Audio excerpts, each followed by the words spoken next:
The Remembering Them podcast is a platform for people to share stories and memories of their loved ones who have passed away. The podcast was created in memory of Dad, Bob Cecil. May he rest in peace. Your hosts, Mark Cecil and Ryan Thwaites, acknowledge the rich history and importance of storytelling within Indigenous culture. My name is Jorgi Skeen, and I would like to acknowledge the traditional owners of the land in which we meet here today. Today we're meeting in Meanjin, and those traditional owners are the Yagara and Turrbal people. And I'd also like to pay my respects to their elders, past, present and emerging, and acknowledge my people, the Gubbi Gubbi people, and extend that acknowledgement to all Aboriginal and Torres Strait Islander people listening in today.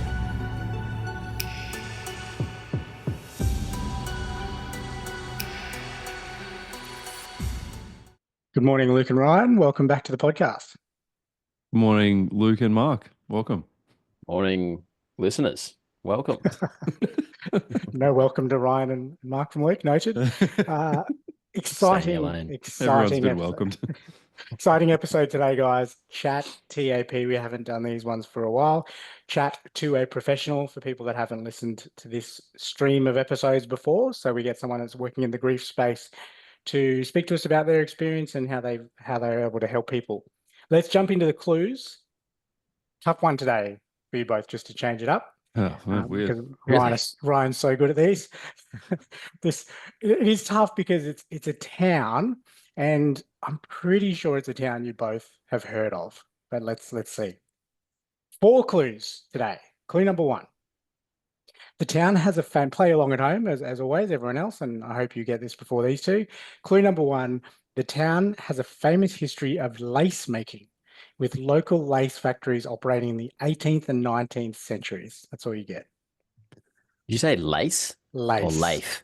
Lace. Lace. Lace. Yeah. You big lace guy, Luke? I dabbled. Like I underwear? That's doilies. It's his preference. What the hell? Lace. Do you have anything, Luke? No. Okay. Clue number 2. I didn't think you Wait, would get it. let me have a Yeah. guess. Okay. Have a stab. Warwick.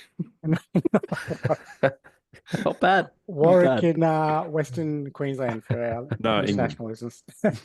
Warwick in England. Well, no, both on wrong counts. America. Okay. Built in 1614, second clue, the old grammar school in this town is an iconic timber frame building that stands on wooden stilts, allowing markets to be held beneath it. Wait, did you say 1640? 1614, 1-4. Oh, goodbye, Australia. Goodbye, America. Yeah, it's got to be UK somewhere, right? Somewhere we've heard of. It's UK, Europe. Ooh, and lace. Yeah, that is an English thing, isn't it? They do like lace. Do you know many English towns? I don't. I've never been, and to be honest, I don't know. Sorry to the listeners. I don't have any intentions of going. Not anytime soon. I can't wait for the guests to hear this. It was actually awesome. I went like 2 years ago after all this time, and it was sick. Where did you go? London, old London town. That's the guess. That's your guess? London? It's not London. Well, Come on, right? Yes, Serious? Milton Keyes.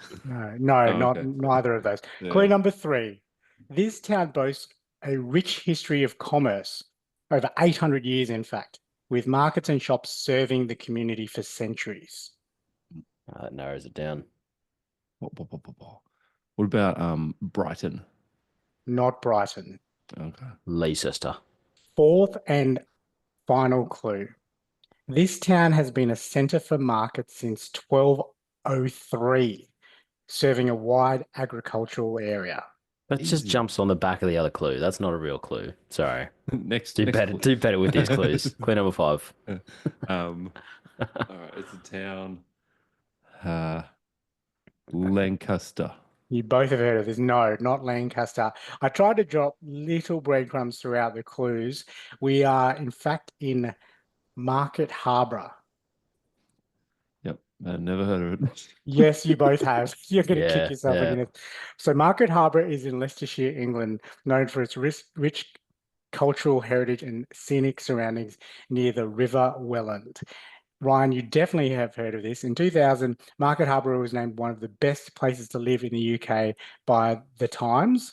Not that you would have heard it from that clue, but our guests, plural, today is a police officer and a grief coach.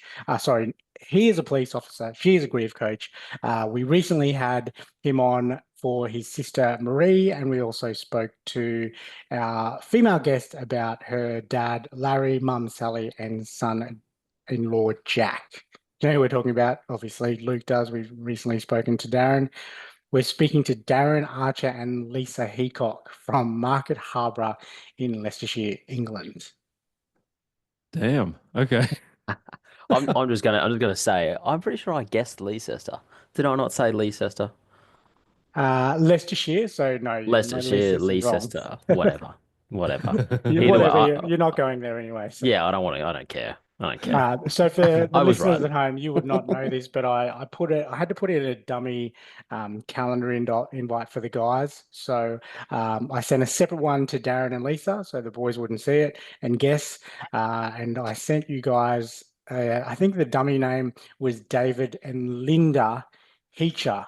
I combined their names knowing that they're getting married soon. I'm not sure if they'll do that or hyphenate or whatever people do these days, but it is Darren and Lisa, not David and Linda. Maybe you could suggest it.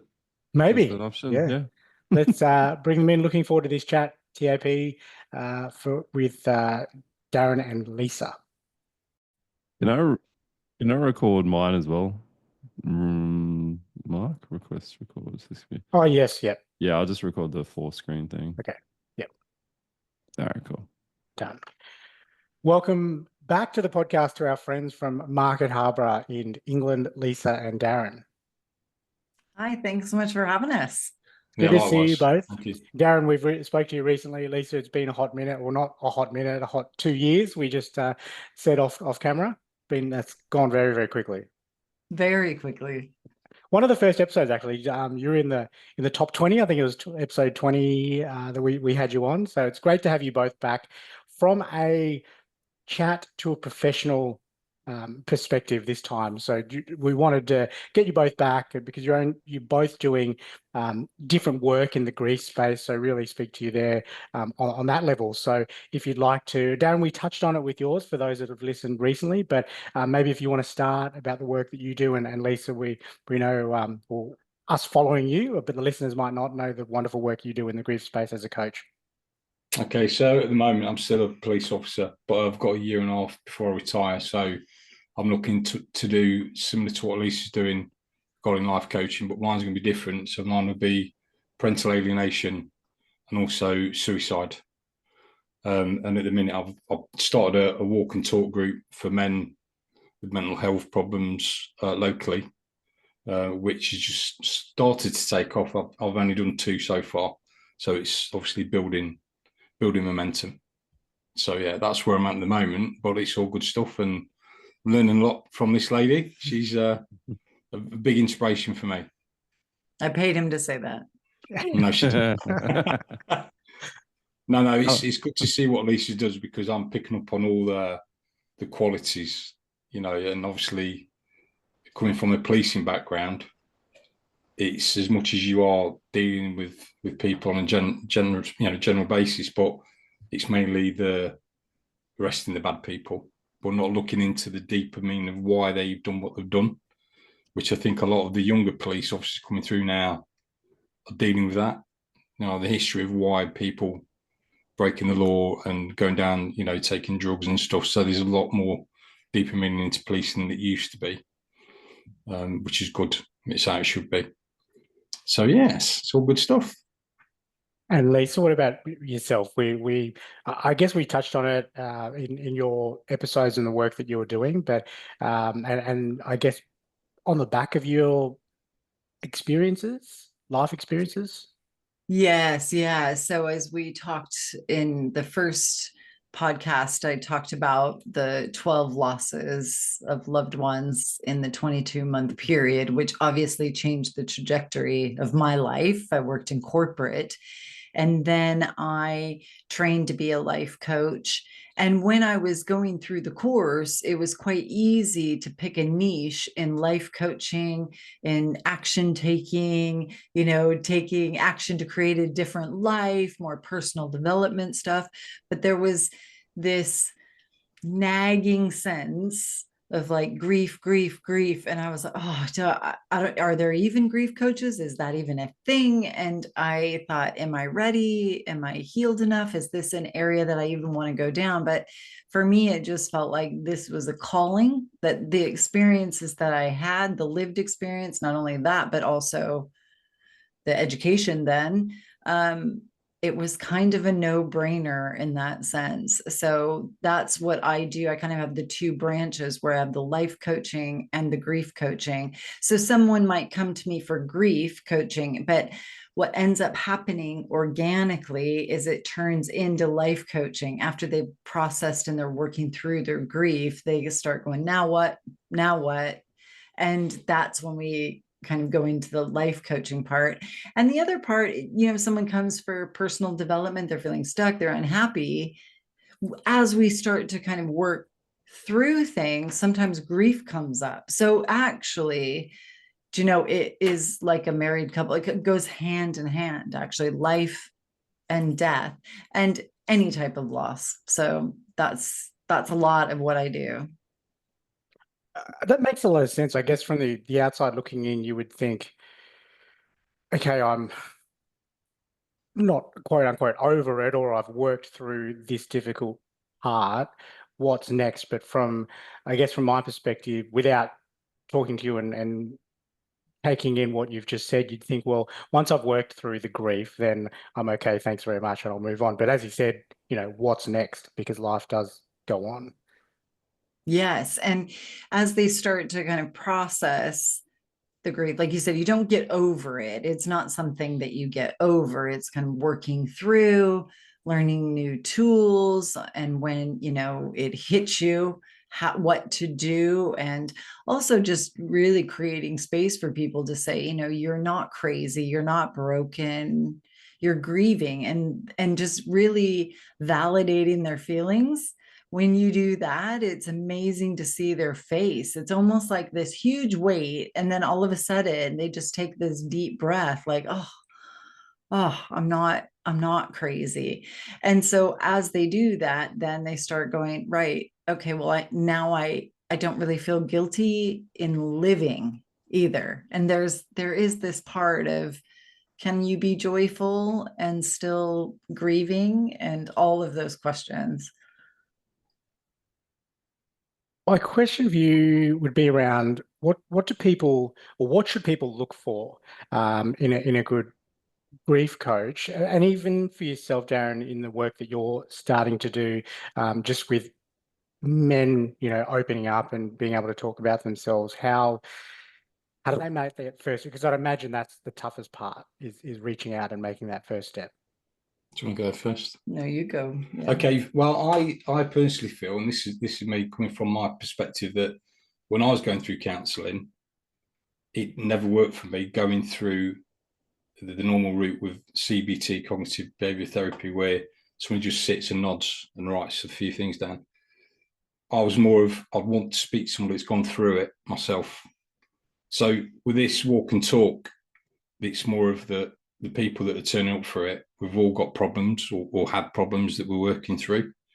So it's easier to talk to people that are going through it themselves and not just sitting in a room. And it's the environment as well. So we're out walking in nature, and it's more, natural to be out chatting and not being stuck in an office with somebody writing notes and things like that. So for me, I find it very easy to get the conversation started, and I'm finding that they find it easy to talk about it as well. Because I straight away introduced myself and explained that I attempted suicide in 2019. Straight away, it's like, wow, okay, he's gone through shit, pardon my French, and then straight away they're happy to open up. So all the vulnerability is already there for me. I'm saying, well, look, this is what's happened to me. I still take medication for anxiety and depression. But bring it on. What have you got? And then before you know it, we've walked a good hour and everybody's just chatting away. And it's great. And people are buzzing at the end of it. You know, they feel like they've had a good session of talking openly about how they feel.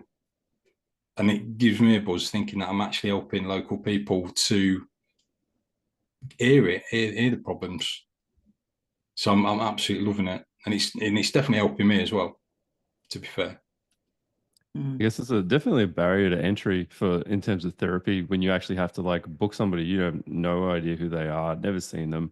You go out, show up, be vulnerable, open up, talk about things, possibly be judged, but they won't let you know, writing notes. So yeah, just walking and chatting to somebody you can relate to easier for Yeah, sure, I would imagine. Yeah. Yeah, it's and also because you're out walking, you're seeing things as well. Like the guy came 2 weeks ago and he bought his camera. So he's taking photos at the same time. And he's like apologizing all the time. Oh, do you mind if I stop? And like, no, this is great because you've got an interest as well, which is photography, but also we're chatting about stuff that's going on in his life. So it just felt so natural just to do it. But yeah, the clinical side of it, being in an office, going into a room where, I always felt I was being judged actually, yeah. Whereas this, it's all like we're on the same playing field. So yeah, it's great. I work for I contract to a charity that does perinatal mental health type of works, and predominantly the people that come are women that struggling with mental health post birth and things, and they've many times have tried to start over the years a dad's branch of this, but it just keeps falling over, and I don't know why. I mean, we're horrible, like as guys, of reaching out, getting help, or just talking about stuff.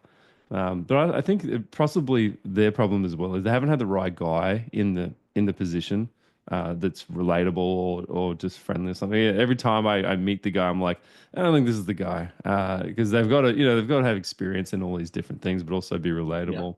So I think that from your perspective, you're obviously quite relatable and good at that. Otherwise, people aren't going to open up. No, thanks. And it's a classic thing with men. We're not very good at like arranging to meet friends or anything like that, especially if you're feeling down anyway. It's like, oh, let's go for a drink, and it just stays there. It's not like, well, let's get the diary out and let's, men are rubbish at doing that. Don't have a diary, just exactly a hand.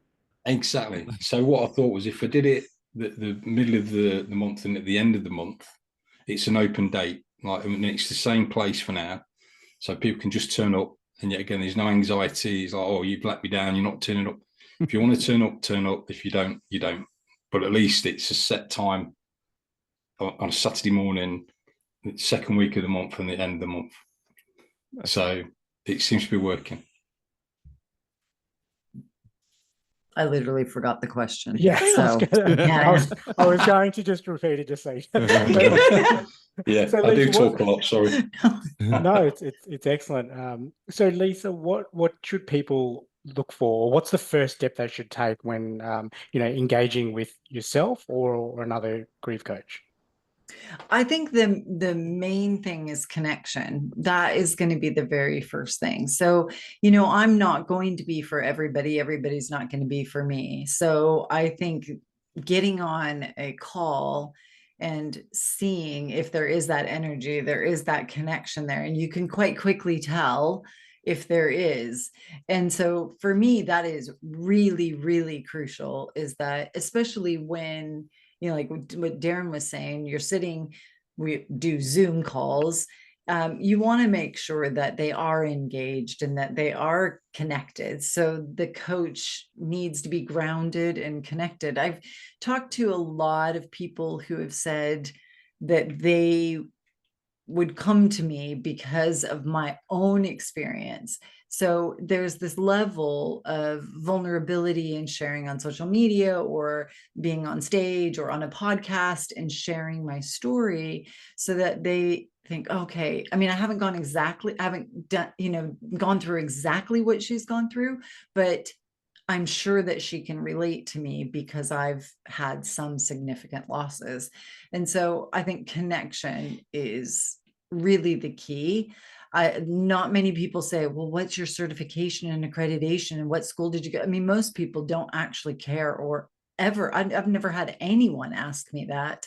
And so it's less about that and more about who you are as the coach. So I would say anybody who's, for grief coaching, for me, it's anybody who's gone through any type of loss.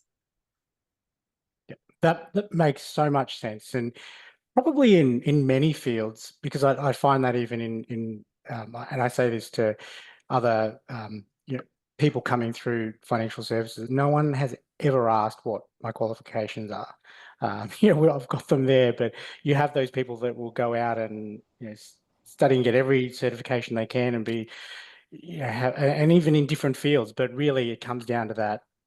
Do you know what you're talking about? Do you have lived experience, and can you relate, and can you connect? I was going to ask, is it difficult? Because Darren, it's a given. You're seeing them in the physical, you can touch them, see them, all the rest of it. Lisa, is it difficult online versus, I'm assuming you have people in person as well, as a mix?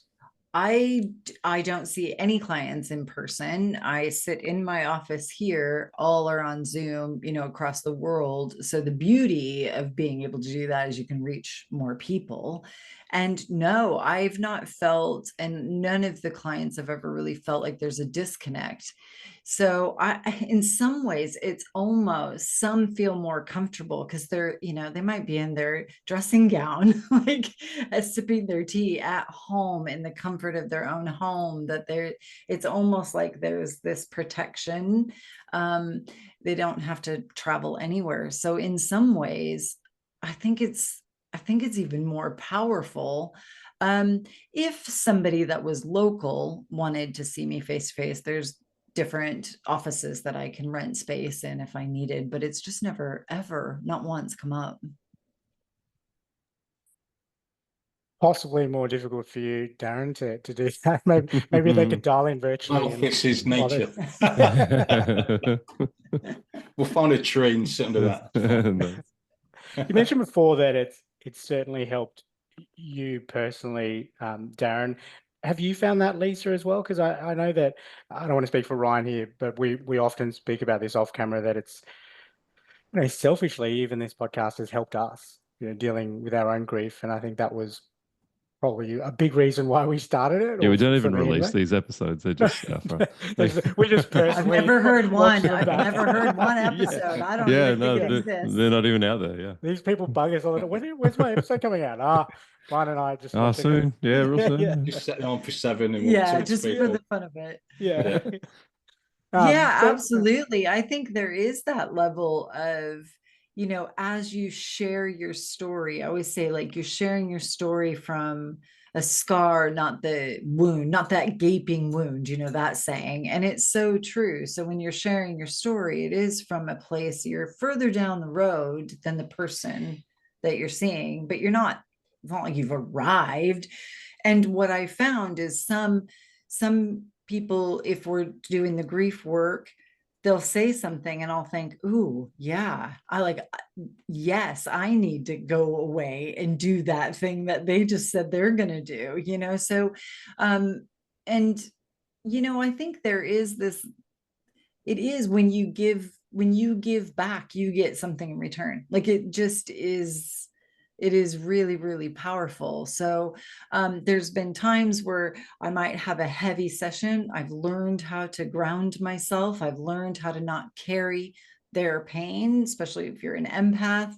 You want to make sure that you are able to release that. There's sometimes I come downstairs and I'm just like, oh, it was like a heavy session. And then Darren's really good about, like, okay, let's go for a walk, or, just because obviously I'm not talking about what happened.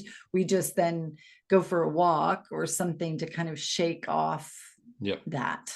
Starbucks. Yeah. That was going to be, and you've probably answered this question somewhat, and even for yourself, Darren, with your walking, but when you do take on a heavy conversation, how do you decompress? Is it physically? Is it coffee? How else do you do that? And I guess, is it the same for the people that see you, and maybe for yourself, Lisa, do they need to decompress, or other sessions with you, the decompression for them? Yeah, for me, for sure, we talk about that. So we end the sessions, let's say 10 minutes before. We talk about some of the takeaways, some of the homework, if there is homework or processing that they're going to be doing. They kind of create that based on our session. And then we talk about the self-care. We talk about the grounding. You know, sometimes it is physically shaking and getting all of that out. So even if it is literally shaking your body to release that, if it's a bubble bath or whatever it is that they feel that they need, I will say, go do that thing, you know. So it is being self-aware and asking yourself, because when you're in grief, whether they're further down the road, you know, a couple years, 10 years, or, you know, 2 months of the loss, we don't really think about what it is we need. You know, we don't even ask ourselves that question. So I really try to make sure that they ask themselves that question and then go do that thing, and try to obviously focus on the healthy stuff, like not go down a bottle of wine and that, you know, that kind of. So it's like, what are some of the healthy things that you can do for you? And it's exactly the same for me when I get off a call. And that's a lot of what we do, is maybe go for a walk, or go for a coffee at the garden center, or the gym, or just something to kind of release that. Yeah, same. So I'm literally getting back into swimming now, which I find very therapeutic, because I've always loved water anyway. So for me, you know, just to switch off is go for a swim. But I do say to the guys that are turning up, you know, find something that you feel you can switch off from as well. So obviously not go to the pub and stuff like that. It's mainly do something for you, whether it's, again, you might have been for a walk for 2 hours as a group, but if you find that's good for you to be out in nature, or to go to the gym, you know, burn off some calories and get the endorphins kicking in, things like that. So I'm trying to encourage more positivity than, not, like you say, go into the pub or hit the bottle of wine when you get home, because it is tiring. It can be quite what's the word I'm looking for? You know, I mean, it can be quite, you know, you've actually triggered something. So talking about your past or something you're going through now, it can be quite tiring. I mean, I've always found that when I used to have sessions, I used to just want to sleep, because it used to absolutely tire me out. You know, mentally, I was just knackered for hours. And sometimes I think that is another tool, like go take a nap if you can, you know, just check out if you have to. Yeah. That was just the walking that made you tired. So Exactly. I need a nap after a walk too. So how old are you? 86. In your 30s. Thanks, mate. That'd be lovely. Anyway, send a check, mate. It must be hard to keep people out of the pub in England too. That would be the default, right? That's what I was just going to say as well, because there's like a pub there's a pub every other store, right? It's like so every stereotypical. It is so true. It's part of life, isn't it? Yeah, it is. Used to be. I don't think it's as much, because obviously with... The Remembering Them podcast is supported by My Legacy Message. How do you want to be remembered? My Legacy Message provides a service that delivers a keepsake video to your loved ones, often as a surprise, after you pass. My Legacy Message. Be remembered. Because obviously with the non-smoking thing came in, and obviously COVID, people was buying booze to take home. It's so much cheaper. We've had so many local pubs shut because that sort of mentality now, all that lifestyle has changed a lot. So I'm going to disagree with the Australians and Americans. I've even folded my arms. I've gone into that. No, I disagree. There does seem to be a bit of a counter movement against alcohol at the moment. With, you know, there's a lot of data coming out on it, and it's horrible for your health, obviously, and it causes cancer and all these things. So it does seem not great to for be depression either. You know, it's not the best thing. If you're on medication and you're using drink to, you're just masking it, really. You just need to get on with it and come away from the booze. And it is an antidepressant. So, I mean, a depressant. So it's literally, if you're feeling depressed, it will just even make you more depressed. It's a quick fix, isn't it? But then you just end up getting further down that deep, dark hole of depression. It's fun, but as you get older, it's not worth it. No, in any way. It takes too long to recover, doesn't it? One of the, this is going to sound like I'm having a dig at the English, but I promise you I'm not. Do it. But one of the English coaches, cricket coaches, came out recently. I think it was one of the women's coaches. I'm not sure exactly who it was, but he came out and said that he believes one of the reasons why Australia are dominating England in both the men's and women's forms of the game is that the lifestyle. So you've got more people out getting up early in the morning, exercising, walking on the beach, and being more active in general. So I guess that somewhat translates to what we're talking about. We've always had that lifestyle, though, right? Like like why now would it all of a sudden be the secret sauce? Yeah, I don't know. Well, listen, when you live in a place where it's always gray and raining and cold, and, it is a bit depressing.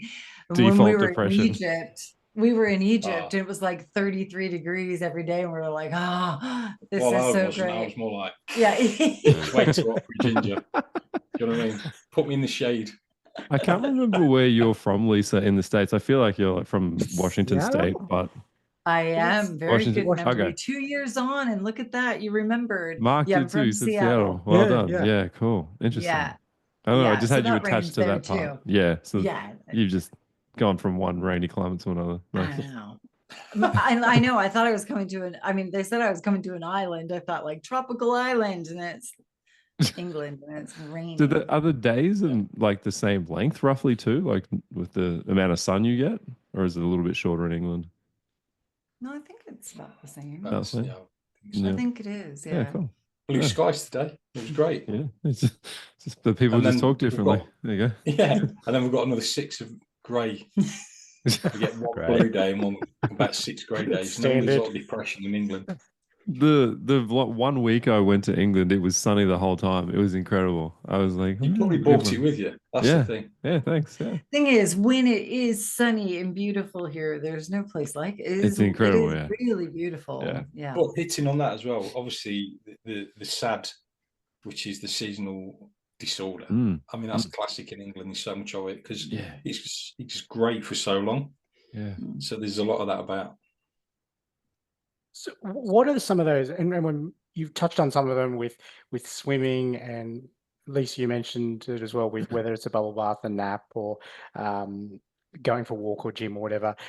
Is there anything on top of that or other things that you've heard people do that might help after a session of talking, whether that's with a professional like yourself or going on a walk with yourself, Darren, or whether it's speaking to another counsellor or a friend or a family member? Have you heard of other things, interesting things that people are doing geared toward the health side of things to help them work through their grief? Yes, there's loads of different modalities, ones that I did. I threw everything at it. I tried everything, but sound baths are a big one. I don't know if you've heard of sound baths, but you go, Darren laughs at me because I take my yoga mat and a pillow and a blanket, and I'm in basically my tracky bottoms. And he's like, you go into exercise, right? Like sleep. You go in the room and like somebody's got like sound bowls or gong. Or sound healing. I think that's what we call it. Yeah. Sound healing. So that is great. Breath work is another really, powerful one that a lot of clients I've talked to them about doing breath work, whether they get on Insight Timer app or YouTube, or it doesn't matter, just get that breath in. And obviously the things that like the meditation and all that. And I'm like, you know what, just like pet a dog, maybe not a cat, but at your own risk. But do those things that bring you joy. One of the other things that I used to do, and I still do, is because humor and laughter is a huge part of my life. Like I grew up with humor and laughter and like that. So I would then find something that would make me laugh. So is that a person that would make me laugh? That's a why she's friend? marrying me, True. isn't it? It's true. Watch something funny on the television, you know, do something that would make me laugh. And so there's loads of different things. People do yoga and all of those types of modalities. Some people will see mediums, psychic mediums, you know, card readings. So you can go down like the woo woo, and some people are less woo woo. So listening to podcasts, for instance, I will recommend podcasts. I've recommended your podcast. It's if you feel that it's something that sometimes people they don't feel like they can just like read a book. Like sometimes it's just too much, but they can listen to an audiobook or a podcast. And that is another really powerful healing modality, I think. Yep.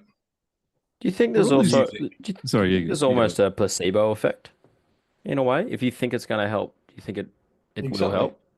I think it's trial and error as well. You know, try things out.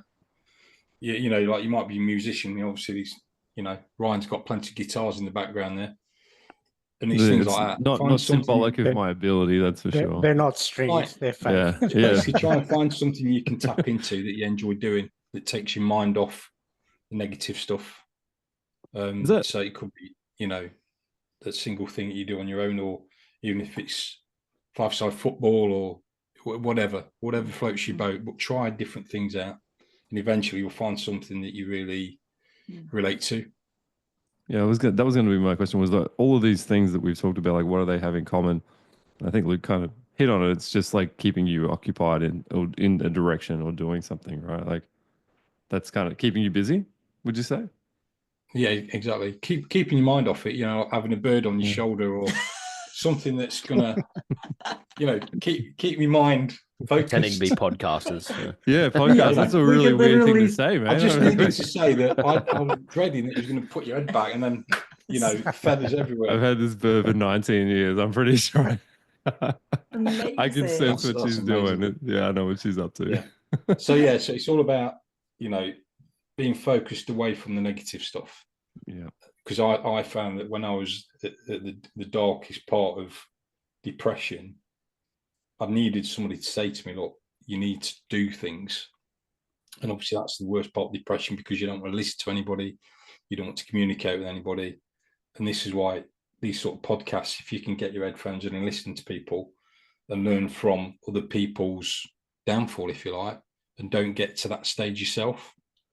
You know, go out and speak to people, friends, family, or strangers, but just talk to people. It will definitely help you. Is there like an early sign of depression that you remember? Like that, you know, for me, I was crying for no reason at all. So I'd be working and I'd go home and just break down for no apparent reason. And people say to me, well, why you feel like this? And I could not, for the life of me, explain why. And it's one of those things that a lot of people, and yet again, the classic for men, like people saying, oh, just, you know, get over it, you know, man up is a classic. And for me, it was like, nah, it's not as easy as that. And that's when you need to seek help, whether it's going to see GP, get medication, or getting some counselling, or if that doesn't work, join a group. You know, just get yourself out of that ruminating, being on your own. That's the worst thing for you. Other signs that you see, Lisa, as well. So, Darren mentioned one there. The other signs that you've heard people experience that have triggered them to either speak to you or reach out to someone? Yeah, I mean, there may be this underlying feeling of just meh. You know, there's just it's almost like it's not up, it's not down. It's just there's this feeling that they're stagnant, feeling stuck. They know that they're unhappy and unfulfilled, but they're just not sure necessarily why. Some people can point straight to, you know, my dad died or my mom died, or, you know, they know that this is the circumstances why they feel the way they feel. But, you know, if it's been several years since someone has passed, they don't necessarily link it. They don't really understand that this is the grief that's kind of unresolved trauma or the stuff that's sitting in them. And so they may come for something else of that kind of feeling of just being stuck or unhappy. Some will be really depressed, or a lot of individuals will have anxiety. So there's a lot of, you know, their nervous system is just totally dysregulated. They, you know, so they know in their body they are not right. And so we try to calm their nervous system as well. And so some of those modalities and the tools that we talked about are really to lower the cortisol level, to regulate their nervous system and kind of bring them back into themselves.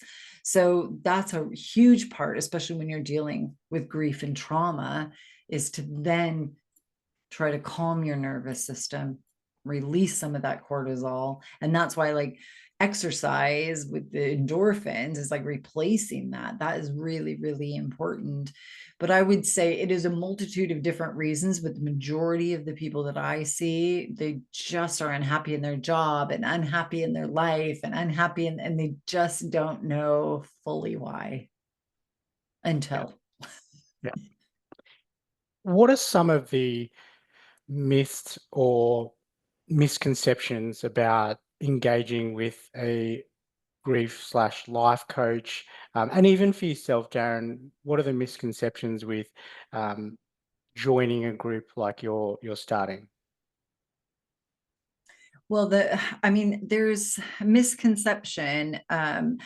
So a lot of people will say, oh, you need to speak to this grief counselor, or you need to speak to this grief therapist. And I'm like, nope, I'm not a counselor. Nope, I'm not a therapist. You know, I didn't go into school and get my degree in counseling. It is different. And what ends up happening is, even though I create the same safe, confidential environment, coaches really are here and now. So we look, especially with grief, we look at the past a little bit, we process through that, but really we want to move you forward and not just stay and talk about like family stuff and family trauma and past issues and mental health issues. It's more about creating that space and then moving forward. Ultimately, it's always to move you forward. And that is homework and action taking and all of those things, whereas therapy is a lot of talk therapy. And so there is that misconception. So I always say, no, I am a grief coach. Most people come to me when it's been quite a while down the road that they've lost someone. It's not that acute grief. Usually if they're right in that acute grief, someone just passed away, 2 months ago, they would probably go see a therapist first, the talk therapy, and then coaching a bit later. So that is I think that's one of the biggest things, because it is confusing about what is a grief coach and a grief counselor. Have there been instances where you've had to send, you really need to speak to a counselor, a therapist right now, and then come back to me potentially, or have you come across those situations? Yes, there has been that. It's very rare, because I have the consultation with them, and some of the clients are already seeing a therapist. So now they're also going to see a coach. And sometimes their therapist is like, why do you need to see a coach? You've got me. And then other therapists are really open and like, yes, that's great. This is a great partnering. We'll work on this, and you and your coach can work on this other area. And that's actually more of what I see, is that they have either already been in therapy or they are in therapy. And for you, So Darren? misconceptions for obviously it's a new thing, but I would think a lot of people think it's a waste of time because it's just like people just talking, going for a walk, or they might think there's going to be the alpha male in the group that just wants to constantly take control of all the talk, which I'm trying to. I mean, thank goodness so far there hasn't been one, but if that comes the case, then I'll obviously try and step in and say, okay, and move on to somebody else. So it's early days for the preconception side of it, but I think they're the main two. Some people probably just think it's not going to work, or others it's like, is it going to be awkward because there's people in the group that are a bit too alpha male. So And we'll would there be, I mean, with men as well, like I would have thought it's kind of vulnerable to like go to a place where you're gonna think that you have to talk. Yeah. I don't know. I think that, like you were saying earlier, it's you've got to get past that first stage where you're willing to heal. I suppose you've got to that stage where you've done the grieving or the hate and the anger of whatever it is, and you're at the stage where you're trying to better yourself and get maybe advice, but also just listen to people and think, oh, I'm not my own in this life where I feel completely, lost. These other people, I find for me, that's always a help, because when you're going through stuff, you always think it's just yourself. So when you listen to other people and you realize, oh, I'm not the only one that's going through this or in a job that I hate, or, there's so many other people that are going through stuff. So that's the positive side of it. But yeah, there's a lot of men that probably think, well, I'm going to get up at 9:30 and walk with a load of strangers. So it's not for all. Yeah. So and sticking with you, Darren, and then we'll come across to you, Yeah, okay. Lisa. What should people expect when they A, reach out, B, make contact, and then C, show up for their first walk? I'll be honest. I just think you've just got to turn up, because you've got to be open-minded about it. Don't pre-set something in your mind that you're going to walk away with something because it's just a walk and a talk. It might be amazing for some people, and others it might be, well, it's not going to work for me. The main thing is to turn up, and if you like it, come again and come again. And if you don't like it, you give it a go. At least you've tried. I think there was a saying that, take one step forward and it will, progress to the next step. If you're just going to stay stagnant and stay indoors, you're not going to help yourself. So that is the thing. Just be open-minded, turn up. If it's not for you and you feel uncomfortable, at least you give it a go. I think it ties in nicely with your profession as well, Darren. Obviously, you're walking around with the local businesses. You get to meet all the locals as well. So is that something you see tying in the local community as well as maybe the I'd police like to force? think so. Yeah, I'd like to think so, Luke, that, it's a community-based event. So I'd like to think, it's more about that within the community. And, you never know, we might then take on charity work and stuff as well for, like, do sponsored walks where we're all together. So we're still doing something as a group, but actually we can help other people out. So that's the plan, but it's a bit early doors yet. And for yourself, Lisa, they've booked in, they've identified they need to speak with someone. What should someone new expect in their first initial chat with you? The initial chat is really about getting to know them, what makes them tick, what motivates that person, what demotivates them, what are they expecting from me as their coach? If they're struggling, what would they like me to do? Each individual is so different. So each client is just very bespoke to that person. So what works for one person isn't going to work for another. And I don't ever want to project that, oh, well, you need to do this thing. And that actually might just make them crawl under their, desk and not ever come back out again. So it is about getting to know them and really, really listening to them and their pain. And I think as well is hearing what they're not saying. There's a lot of, so I do a lot of work with intuitive stuff, so I can kind of just sense what they're either saying or not saying.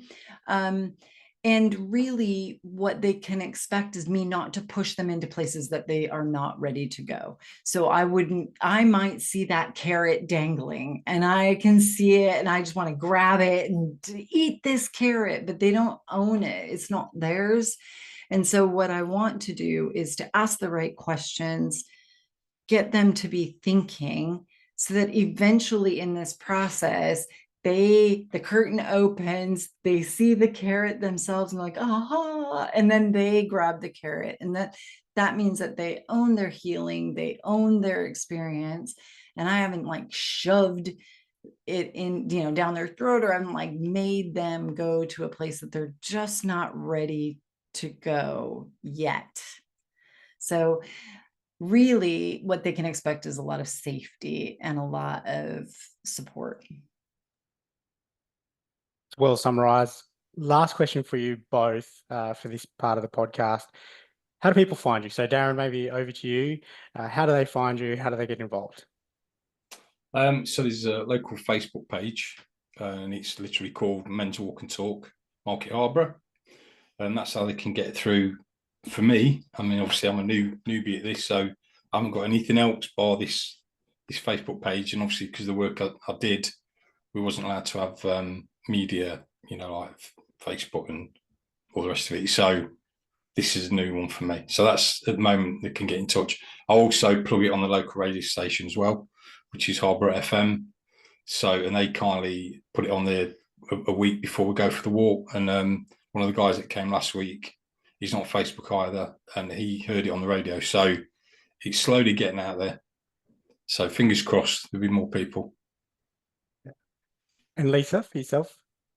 Well, they can always, if they want to reach Darren, they can always come through to me because we live together. So I will pass the details on. So I can be found on all the social media. So the best way to find me is on the website, holisticlifecoaching.org.uk, because then that can take them to Facebook, LinkedIn, Instagram. That's probably the best way. And like I said, yeah, if they do want to get reached, Darren, talk to him, they can come through me. I'll pass on those details.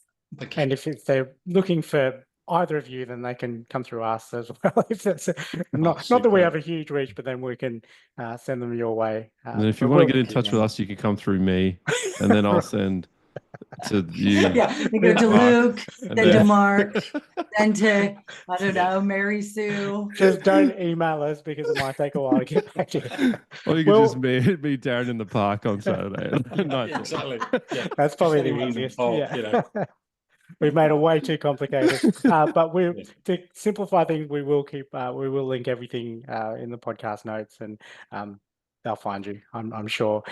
Thank you very much for the both of you for chatting to us on the Chat to a Professional stream of our episodes. Really enjoyed having you both back to talk about the work that you're doing. I know it's early days for you, Darren, but it's definitely got, sorry about the pun, but it's definitely got some legs to it, because I know that there are groups over here that do it really successfully, men's groups that do a very similar thing. And you touched on charity work. I know that they do similar things as well, whether it be movie nights or car shows or other men's stuff that works really well with what they do. So keep on that. I think it's a wonderful service you're doing for your community, and you do that anyway in the work that you do as a police officer. And Lisa, wonderful having you back with your vast lived experience and listen to the work that you're doing on the coaching side of things, both just with grief, but in life as it evolves into that, as you mentioned. Yeah, thanks so much for having me. It's great to have a conversation again with you guys. Yeah, we've missed this. And as we said before, we'd welcome you back, but hopefully it's not on the back of another loss. Yeah, exactly. Yeah, it's good to be back on, not on that. Yes. Yeah, repeat guests usually suck. Like, exactly. They don't suck, but it sucks that they're back. They're great. But it sucks that they're back. The situation sucks. Yeah, really great to see you. The hosts suck. I don't know. 2 years. It's going well. Thank you, both. Awesome. Double regal.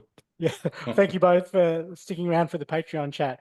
We've got to ask the wedding planning. How's it going? Stressed. Did Not you stressed. know what? No, somebody said, no, shut up. Someone said to me today, they're like, how's the wedding planning going? I'm like, well, I mean, it's not really. We're just gonna, as long as the people show up, there's food that we can feed them. We come. I was gonna say it's still going There's ahead. not a lot of planning on your second marriage. You're like, we did all that stress the first time. It's very basic. There's just two people turning up for witnesses. No. So basically, we get married on the 24th of June, but then we're having a bit of a gig with all the family and friends. 4th of July, which is Independence Day. Listen, I had to do that, right? So we went to this venue. It's like a restaurant, pubby thing. It's called this beautiful, it overlooks the canal. Go and I say, when is the 4th of July? She looks on it. She goes, it's a Friday. I'm like, right, that's it. I mean, the irony was way too great for an American to get married to a Brit on American Independence Day. Which means I'll always remember. Yeah, exactly. You know? It's actually my anniversary with my partner is 4th of July. Is it? Isn't it really? Yeah. Wow, that's crazy. Wow. Yeah. So you're like reverse independencing. Exactly. Exactly. Well, one of us Full may circle. still stay independent, but I don't think I will. Yeah, no, you're done. That's me done. It's all over. I'll be looking forward to the walks. It's like 10 hours later. Yeah, Where is it's come back for days. Oh man, we had a lot of people. 2 hour Pretty walk, busy. Yeah, 2 days. You just kept going. Yeah, people kept showing up, man. It's just Carried on. It's like that Turned up with a beard like that. in Forrest Gump where people just keep joining it. You just keep going. Exactly. I'm just going to put on the back men's running. I don't know, running I'm gonna go home now. Yeah. Oh my god! How long have you guys been together? Where did you meet actually? Or how did you meet? Where did we meet? Oh my God. Darren mentioned it, In a and pub. Ryan, you would have known this if you didn't miss Darren's episode. Yeah, so I it was just it was online. wasn't there. Right? It was It was online, and online. Darren wrote it off because you were too far apart, too far away. And We've got a good I memory. believe, correct me if I'm wrong. Well, this is what This is Darren said, great. Lisa. So Oh, if thanks for I'm this. wrong, Yeah. Darren's right. Here we go. Total lies. That was not what happened at all. It was You said it was Lisa, that magical. said, no, we can make this work. I think it was Darren that had written it off because of the distance, and you Yeah, you just pushed said, back. oh, it's a Love shame struck. that you live so far away. And I was like, I'm American. Like, it's like in 5 hours. Australia. It's like a You're 5-hour drive. Yeah, Yeah. just going to the shop. Yeah, basically. Well, okay, but that's not really that big of a deal if it, Yeah. Shitty It's excuse. exactly what happened. How far away was it? I mean, It was- listen, my last date was 1991. So this was like 2020. I'm like, what do you do with, what is Yeah. this online? It was horrible. Mm. I don't recommend it. But thankfully, it worked out well. Yes, we get on very well, don't we? Yes, we Thank did. you. I can imagine. Yes. How far Thank away goodness. were you living apart? Sorry, I wasn't here for that. Yeah, about on 5 6 hours? hours. About 6 hours. 6 hour drive. Mm. Yeah, Wow. yeah. That's like top and bottom of England, isn't it? Like Yeah. I mean, that's why he's like, whoa, He's like, north I'm in the to other- south. Like, I'm in another that's a country, long yeah. dis- Yeah. Oh, Yeah. walk there. It Yeah. worked. that's cool. Awesome. Darren, you mentioned in the episode being able to almost leverage off what Lisa does really Yeah. well and her experience. Yeah. Elaborate on that a little bit more. I'm actually just picking up on the stuff that obviously she's done all the training as well as, but she's very good at what she does. So I pick up on things like certain phrases that she uses or things like that. But I just think she's a very good people person. And one of the things I always realise with Lisa is that she doesn't do it for the money. So some people will just sell the idea that take me on and I'll, it's not about that. She's always said that if it doesn't work for me getting on with them, so it's a two-way street, she won't engage with it. And I always thought that was amazing, really, because it's so genuine. It's not like, well, I can have 17 clients this month, because if 15 of them aren't suitable, she'll just stick with the 2. So for me, that was one thing. But also that the buzz she gets when she's like work with clients, that's what I want to do. Policing is policing, and I've done it for 22 years now. But for me, because I've got that, like using the police skills, if you like, with the empathy and talking skills, listening skills, I thought, well, I think for me, this is the way forward now. And the fact I've got all this history behind me, all the bad stuff that actually I can use to help other people, then let's use a negative and turn it into a positive. You know, let's make an advantage and help out. So mine's obviously different to Lisa's. Mine's more of personal stuff with parental alienation with my own 2 children. And also because of that, that's when I went down the route of trying to commit suicide. So that's the route I want to go down. And obviously I need to do the training to do it. But she's just inspirational, basically. Oh, thanks. The thing is, what's interesting is that it'll be a very natural, you know, being a police officer and being like you were saying, Luke, and being in the community and stuff. It's just a very natural progression. And when we're in, no matter where we're at, you know, he's opening the doors for people and he's randomly talking to strangers. And I'm like, why are you talking to strangers? And I don't understand. So for me, even though I'm more of an extrovert, the idea of just randomly talking to somebody about nothing is just, crazy. I don't get that. Whereas he can just talk to, like, I'd go into a room of like strangers and I'd be like, oh, I sure hope someone talks to me. Whereas that's a very natural thing for him. So actually doing groups and community stuff it just is the perfect fit. But not robotically. You know, a lot of people think, oh, police officer, you know, get out of the vehicle and all that. No, I've never been like that. A lot of my friends still don't believe I'm a police officer because I'm not that way inclined. I'm very focused on community policing, always have been. I'm not one for just jumping in a car and flying around doing 999 calls, because I think the bread and butter of policing is community policing. Get to know your shop owners and the local people, and you get to learn a lot from them, or like what's going off in the streets and who's doing what. So that's what I've enjoyed doing.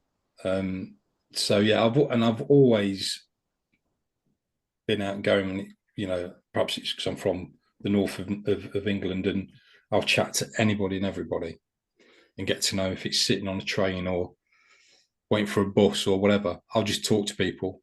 Or I'll pick up on people's empathy. I'll pick up on people that are lonely and things like that. I've always had that ability as well. And one of the bonuses I would just say is that he gets free stuff. And this, for me, you just said that. Is the best. We love free stuff. We love free stuff. I'm like, oh, keep talking. We might get that brownie or that.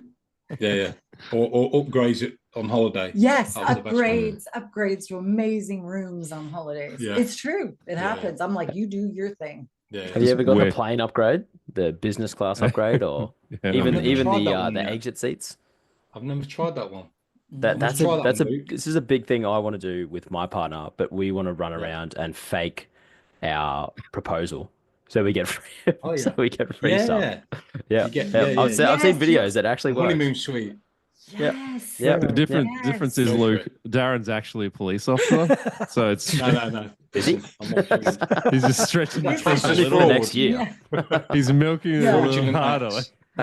Listen, let us know how that goes, Luke, because that might be something that we need to just continue. To clarify, Luke's talking about faking the engagement, not faking being a police officer, not walking around the community. Trying to get maybe both. So in Egypt, they are absolutely in love with Mo Salah, who's a great player, isn't he, Ryan? I have no idea. He's a Liverpool player. Anyway, so we went over there and they were like, oh, you know Mo Salah because you're from England. So I'm trying to get a photo of me and him together so that everywhere we go, I'll say, I know Mo Salah. Yeah. And get a load of freebies. It'd be free drinks and stuff. Amazing. So we're driving up to Liverpool. Or we're going to AI it. We'll just get an AI. That would work. Me and Mo together. You know, it's the way forward. I say that out loud? Yeah, you did. That's a fraudulent thing, isn't it? Do You're you in know another who that country. guy Oh, it's is? fine. Mark, you know who this Yeah, guy I is? actually Luke? do. Actually do, yeah. You Mm. might be Yeah, you might be great confusing us for Joe. Joe's our brother is the Liverpool He's a supporter. Liverpool, but Oh, I have really? heard of, I had heard Right. Mo Yeah. Salah. Yeah. Right. He's Yeah, like Ryan So, yeah, Ryan's Mo just Salah. baseball, yoga, Busy. Pilates kind of guy. CrossFit. Yeah. Yeah. Yeah. Baseball. That's it. All that shit they just Personal said is bird not trainer. true, but yeah. Lycra, he's taken up bike riding recently. Oh no, Lycra. No. That's too I far, knew man. it. I knew You can sorry. say whatever you want about me. Just- Call me a have you lycra trained bike your rider. bird, Ryan, to do any tricks? Sleep. That's the thing I loved. Yeah, to shut the Does he, hell like, up. take the wax out your ears or something like that. She doesn't love me enough. No, Make candles out of it or something. no, she's a great work from home pet because she just sleeps on me all day. Like, well, it'd be Yeah. better if she slept in her cage, but she sleeps on my leg or my neck usually. No, it's So, great though. Freedom. It's great. Yeah. We've got a dog down here at the moment. She's I saw that. laying. Is that a Westie? a Westie? Do you want me What's a to- Westie? Oh, she's asleep. No. Hold on, I can't get to her. I heard her Bella. flicking her Bella. ears around. She's before. she's a Come here. Yorkshire Terrier Lhasa Apso Yeah, mix. very well trained, as you can see. Did you guys get that dog together, or did one of you have that? We did. This is our fur baby. Oh Oh, yeah. how she is. cute! It's got the same beard. Yeah, they say they look like your owner. Yes, they Yeah. do. When you get it Yeah. groomed, do you get a groom as well? Just a little 2-for-1 at the Yeah, dog we groomer? go together. Yeah. Us gingers stick together, don't we? Hey. That's hilarious.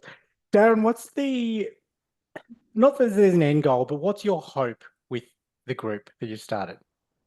Obviously to gain momentum. I mean, I want to keep it obviously local, but to help with other charities, like I've said, but also with the connection with that, I want to do similar to what Lisa's doing. So not just for that group, walk and talk. It's a start, I suppose, within the community, but with that, on the back of that, hopefully people will come to me then because they know me and see what sort of person I am. So within the community, it's I'll go to Darren because that's the big plan. That's the big picture. Because obviously Lisa's like 3 years in there, and you're finding now that you're getting more momentum locally, aren't you? Yeah, it takes a while to I moved from Chester, England, down to Market but you've Harborough. got clients from America, India. Yeah. But for me, I think to have local clients, if you like, but within the walk and talk group would be great. Just to stay within that sort of background with communities. I think now that we're settled where we are, to be a part of the community, because I felt like a bit of an outsider because we've been here 3 years and I haven't really got to anybody because I travel to work 3 days a week. So yeah, once I retire, spend more time within the area and get to know more people. So yeah, stay local. Stay local and then bring the group over here. There's a lot of nice walks around Brisbane if you don't want to do an international I'm trip. sure there is. Yeah. I'm sure there is. Lisa, what about Hmm. for you? What's your hope with the work that you do with your clients? I know it's more on an individual basis, but what do you want it to evolve to, I guess? Yeah, I mean, I do one-to-one coaching, but I really love the idea. I used to do group coaching. It was group work in the States many, many years ago. And there's something really powerful about groups. So one of the things that has been suggested, especially for women who are kind of middle-aged, their children have left home, or they've always just been wife and mom, or maybe they've just worked full-time, like all their identity has been attached to somebody or something else. So they really kind of lose their identity.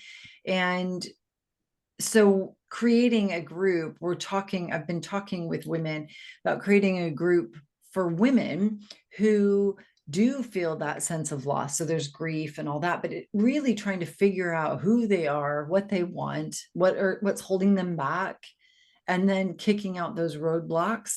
And I think to do that in a group, in a safe, community of women, a small group whereby not only do we learn and we have personal development and we talk through those things, but then go do some fun stuff, try things out, like maybe kayaking or painting or something that would be hiking. Maybe they then would go, oh man, I've never done this. I love this. And then that starts to give them something to be passionate about, a hobby, an interest. And so that's kind of in the works with like about a million other things that I'm. And she's writing a book. Oh, and yeah, writing a book. Nice. Yeah. Wow. So there's a few things that I'm trying to accomplish in 2025. Excellent. We'll have you back post the release of the book. There's a good reason. There's the pressure That's to write good. it now. Yeah, yeah. Exactly. That's why I thought I'd mention it. Yeah, thanks. Yeah. Well We'll done. be following up. Under the bus. Yeah. I've got a couple more questions for you guys. Did you have anything that you want to ask before I jump in with the last two? Now you go for it. Oh, no. We're good. So the first one is a bit of a non-grief related question, then I'll finish up with the grief related one. Just on a personal note, what do you, and maybe this is helping writing your vows, upcoming vows, what do you love about each other? Do you know, when I even thought about looking for somebody, like I was just happy just to be alone. Like I was like, I'm good. You know, been married for 28 years. I'm like, I'm good to just be now by myself. When I even started, I wrote this list, right? And I was like, and one of my friends, he said, Lisa, like nobody's perfect. I'm like, I'm not looking for someone perfect. I'm just looking for someone perfect for me. And the very top was humor. Like they have to be funny. They have to make me laugh. And that was one of the very first things he did, like genuinely made me laugh. So that was a big one. And then just very, very, very thoughtful. We're just very compatible. We're on the same wavelength. We even finish sentences off, don't we? Early I on. thought you was going to finish that. Yeah, Yeah, that was your cue. You know what I mean? You know what I mean? No, We'll Darren, cut out I that got it. pause. We'll cut that out. I pause. can It's fine. finish the We can edit sentences, that. mate. Yeah, you can We're edit very that. compatible also. It's a cliche thing, but we are best of friends as well. Yeah. We get on so well. We enjoy doing the same things. You even like watching football, don't you? Soccer, I love it. which is great. We go kayaking. We just do everything, and we enjoy each other's company from start to finish that way. And we're very helpful with each other, as in just open and honest and say, "Look, I'm struggling with this," and you'll say, "Well, you come up with ideas for me," or "I know that you've had a bad day, so I'll try and lift your spirits." So actually, I think second time around, you do tend to be more focused on trying to make the other person as happy as possible and do as much for them as you can, because you know life is very short, as we all know, and we need to make the most of every day and tell each other, which we do, that we love each other and we're there for each other. So yeah, we are very. I feel like I'm very fortunate. Second time around. Same. It comes through. I'm not just saying that either. It certainly comes through, that the compatibility and the love you share for each other. And so happy to hear when we were speaking to you, Darren, that you were getting married. So that's great news for us. Last question for you. I'm going to tie this into the wedding, actually. So if I know they're going to be there I feel like they're going to be there in spirit, but for yourself, Darren, with Marie, and then for yourself, Lisa, with Larry, and then Sally and Jack, what do you think, if they were there on your wedding day, what do you think they would say to you? We're going to actually have a table with photos of our loved ones, like his parents, my parents, awesome. Jack, Marie, your brother-in-law. So we can't put everybody out there that fill up the whole room, but there's a whole table just for exactly. Table. Yeah, exactly. Homage to everybody we know. All of our guests, people. Yeah, exactly. Yeah, there'd be more people on the table. Yeah. So we'll have it's about 80. Is that's okay? Go. Exactly. So we'll have a few there, but I honestly truly believe that Jack would be, and we've been told this, that he'll be the first one on the dance floor. And Oh, what my about parents, Marie? I don't Marie know. might be a close Yeah. second as well, right? yeah, yeah, Oh yeah, Put some Yes. Bob Marley on, They'll she'll be be out there. fighting to get on the. They'll be on there together. Sure. They'll be both first, Sure.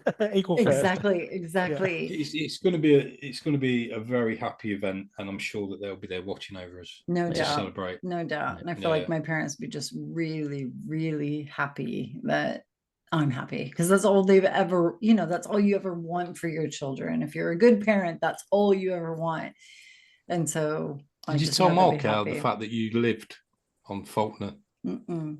Okay, so my mum and dad was William and Edna. Now Edna's quite a strange name, yeah. That's why mum, but it is.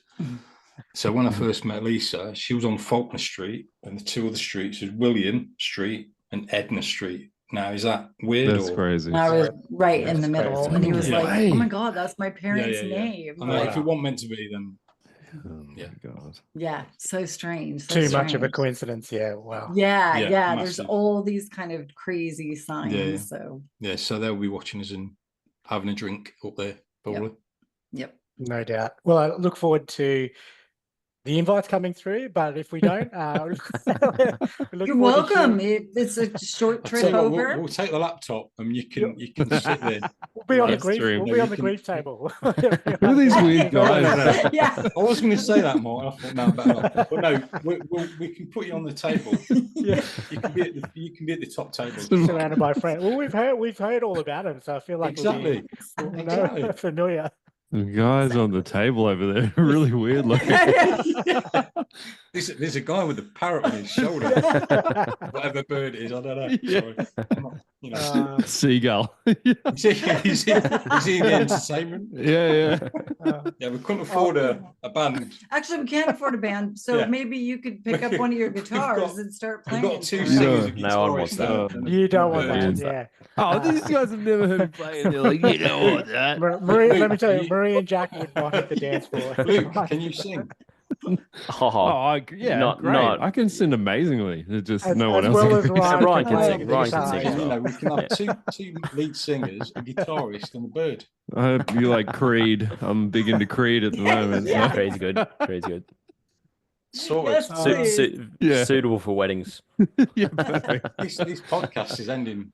I mean, it is. I mean, We've got- whoever's listening in is just going to There's think. a plan. This We've is got a plan. podcast. Oh. On that note, guys, it Oh was yeah, it's recording. Oh yeah, sorry.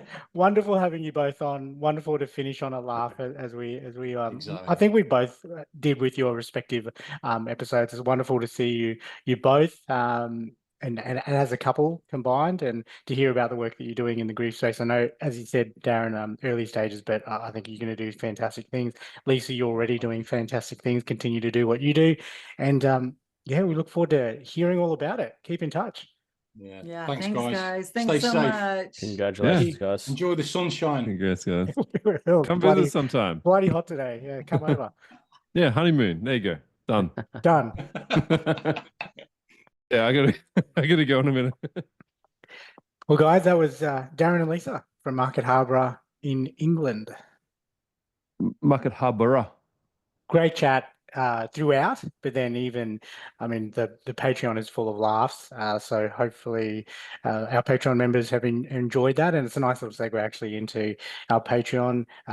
Hello to all of our new Patreon members, and thank you for supporting us that way. If you're not a Patreon member, the link is in the show notes, or you can search us, I'm sure, if you jump on Patreon. It's just a way to support the podcast, $6 a month US, and that helps us keep providing this content, but also gives you, as a Patreon member, exclusive access to those chats with Lisa and Darren, but also all of our previous guests since we've started it. And they're pretty cool, I have to say. Really, really cool. Not just Darren and Lisa, but all of our exclusive chats have been a lot of fun. Yeah, that'd been good. That was a great chat. I enjoyed seeing Lisa again, and Darren I didn't obviously get to see the other day, but that would have been a good chat too. It was really good. Yeah, so go back on that one only a few episodes ago with Darren. And on that vein, if you have enjoyed this episode, share it with your friends, family, anyone that you know in Market Harborough. If you're over there, share it amongst the community. So Darren's Big trading hub there. huge. I'm sure that if Same. you did a heat map of where our podcasts are downloaded, it would be red. It would be white hot Oh, yeah, in Market white Harbour. hot. I feel, yeah. Yeah, I feel that black Darren hot. in his walking group should just bring a speaker and just play our episode. That'd be A really cool. boombox. Yeah, or a boombox. Yeah. God, But it's so annoying. like and share the episode. Give us a rating on your preferred podcast listening platform. 5 stars ideally. If you want to leave us a comment on there, do so on all of our channels: Facebook, Instagram, TikTok, YouTube. You can find us on there and like and share the podcast through there. We also, of course, have the My Legacy message. So an opportunity for you to leave a video message for your loved ones after you've passed. And I'm sure that we spoke in the Patreon chat, not to give it away, but for our members. But in our Patreon chat, we chatted about the upcoming wedding and them having a tribute to their past loved ones. And so I'm sure Darren and Lisa would have loved to, respective video messages for their loved ones. So mylegacymessage.com.au is the site there to support the podcast as well. Anything to add, guys? If I missed anything, that was awesome having those two back on. No. Yeah, no, covered it all. it's good to have a chat to him. I think it was a good idea with the wedding, the little desk at the wedding, again in the Patreon chat. But Yes. not with us, Ryan. Oh, just the Patreon people get it? Well, shit, I got to sign up then. Yes, that's not it. Let us clarify that. If you're a Patreon member, you don't get a seat at the wedding. You get exclusive access to the chat that we had Just with get Darren and chats. Lisa. Yes, Yeah, just the chat. Just us Yeah, idiots nice. giggling. That's what you Yeah, get. that's right. Well, thank you both. That was an awesome episode. We should do more of these chat TAPs. They are hard to come by sometimes. So if you do know someone working in the grief space that's doing some wonderful work, send them our way. Get in contact. Looking forward to the next chat with you both. And who It's knows? nice to see you for once, Ryan. It's nice to see you. It's been a while. I forget you exist sometimes. Yeah, It makes me happy. Well, yeah, yesterday when I was on that call, I was thinking, oh, where's Luke? He's never around. But here we are. It's good to see you. Righto, mate. Good to see you both. Have a good day. Love All you right. both. See you, boys. Bye. The Remembering Them podcast is created for entertainment purposes. Mark and Ryan are not licensed mental health professionals. If you would like to discuss your mental well-being, several free resources are available in Australia. Information about these services is available in the podcast notes. Please take the time to contact a loved one today and tell them how much you appreciate and love them.